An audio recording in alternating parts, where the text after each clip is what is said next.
O'Riordan. C'est la chanteuse des Cranberries qu'on va retrouver juste après la pub. Voilà.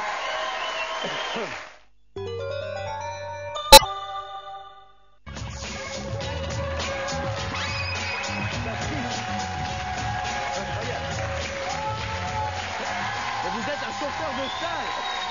C'est fou.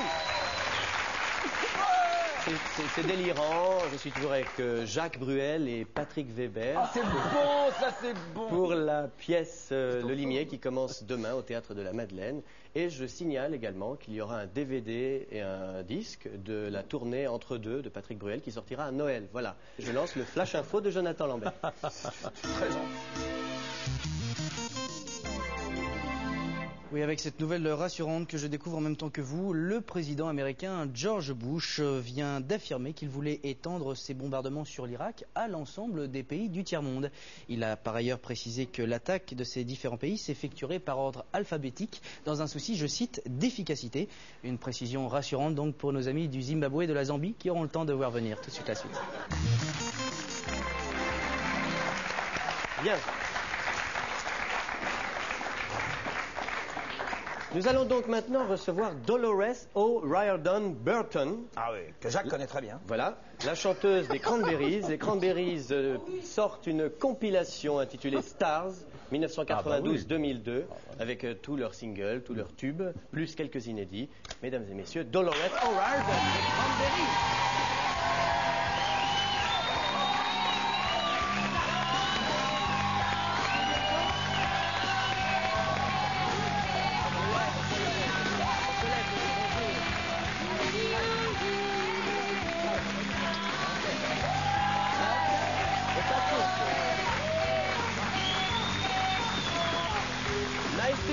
Nice to meet you. Merci. Thank you very much. It's good to be here. C'est merveilleux d'être ici. Vous avez, je crois, fait une pause pendant 3 ans consécutive à un surmenage. Et vous revenez avec, d'abord, il y a eu un album au titre très matinal, Wake Up and Smell the Coffee. It's a good idea. Oh, yeah. You know, and then there is this album, Stars, où c'est le principe d'une compilation d'un groupe qui a vendu 33 millions d'albums dans le monde. Ok.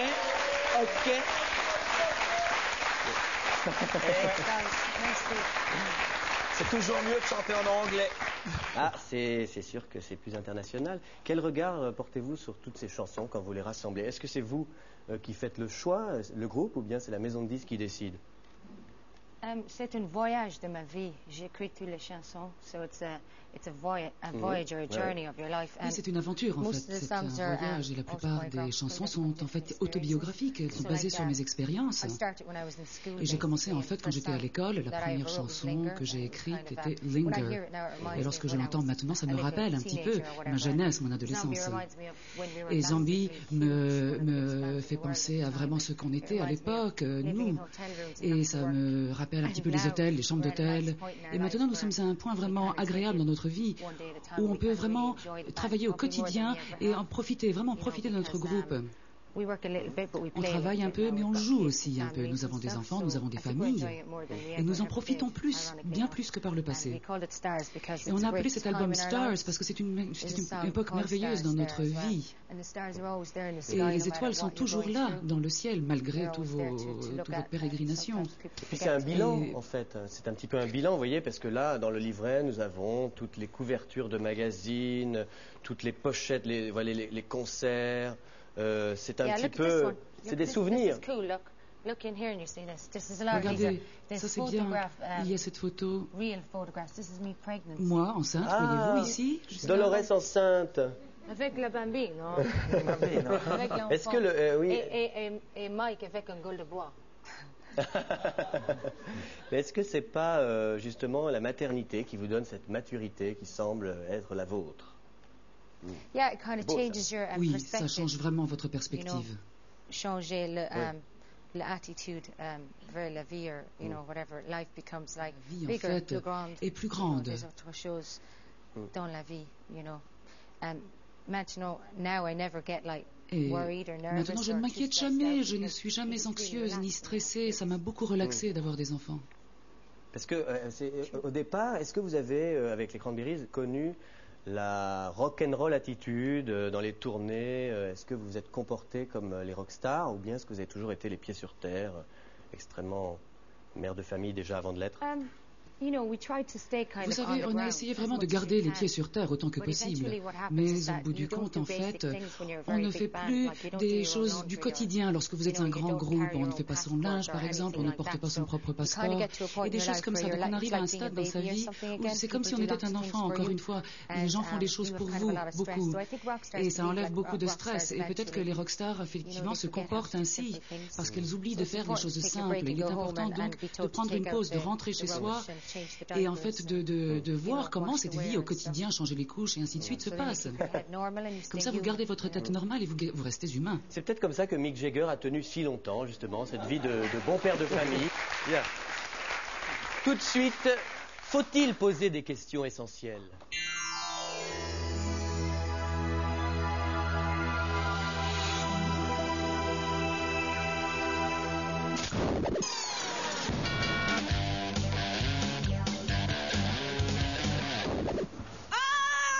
Qu'est-ce qui se passe encore?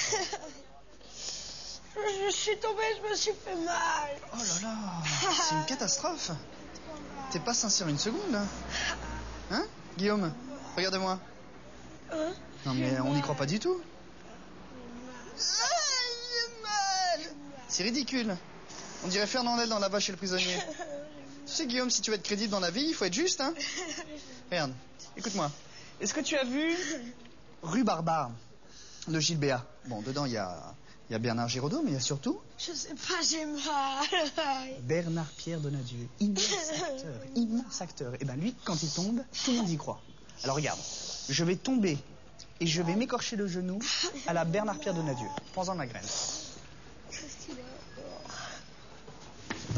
Aïe. Oui.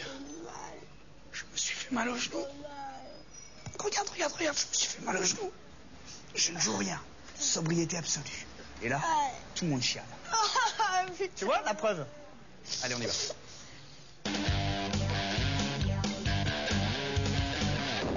Allez, on y va. Oh là là là là là là là. Même le sang, tu te fais mal. Vous avez sur ce disque des titres inédits, dont un qu'on va écouter tout de suite qui s'intitule New New York. Elisabeth.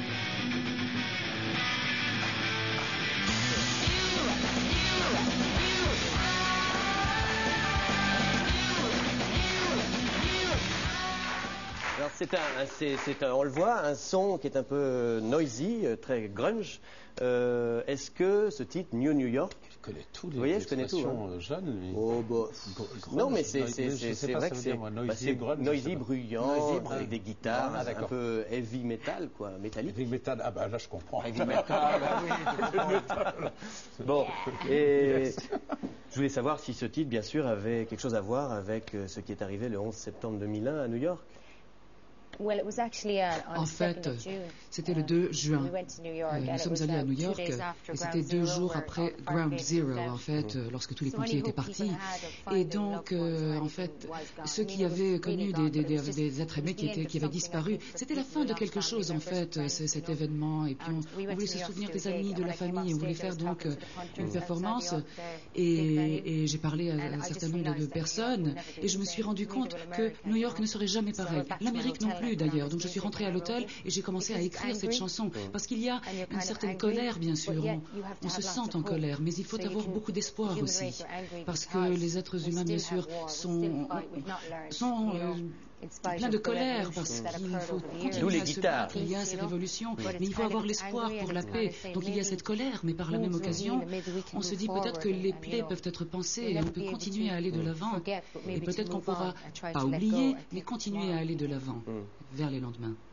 Et c'est aussi une chose étonnante sur le disque. Je ne sais pas si ça se fait souvent, mais vous avez fait voter les fans du groupe pour choisir un titre qui ne soit pas un single. Et ils ont choisi Daffodil Lament. Yes, sur l'Internet. Mais vous croyez en la démocratie en art, ou bien c'est du marketing, ou c'est simplement parce que vous avez envie d'être en contact direct avec les fans du groupe? Les trois. C'est pas à vous que je pose la question. Je crois en la démocratie. C'est très important pour un groupe comme The Cranberries de savoir qui sont leurs fans et d'avoir ce contact direct avec eux sans arrêt, parce que pendant de nombreuses années, on a joué et on a pris de grandes pauses aussi, et on revient, et bien sûr les fans sont encore là, et ils essaient de nous voir sur Internet, certains ont grandi.